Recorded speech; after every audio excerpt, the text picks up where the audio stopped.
Santo Casanova.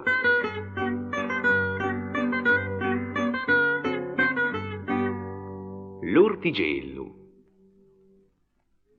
Dopo sti tempi mi viene ancora l'ortigello di zia Lucia, una vecchia del mio paese quando era un zitello. Simile all'agello che torna sempre all'antico nido, tutti gli anni mi tocco su quelli luoghi dove mi chiamano tante facce care e non vedo più che in sogno.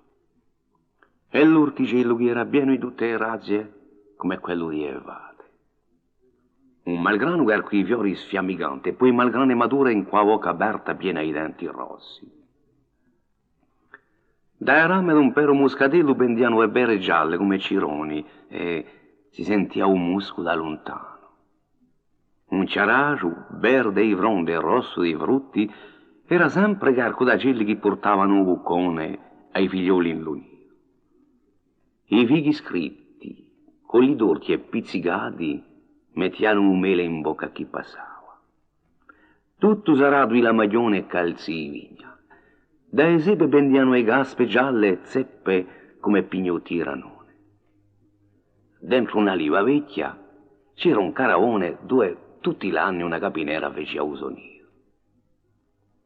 Zucche gialle, pomate rosse, fagioli verdi e fiori celesti facevano una corona in nozze all'ortigello di zia Lucia.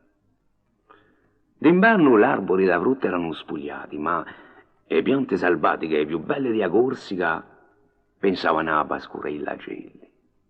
Un albero, un lustinco, una mortola e una liva invitavano tortoli, meroli, pincioni e pettirossi a mangiare i suoi frutti sauriti.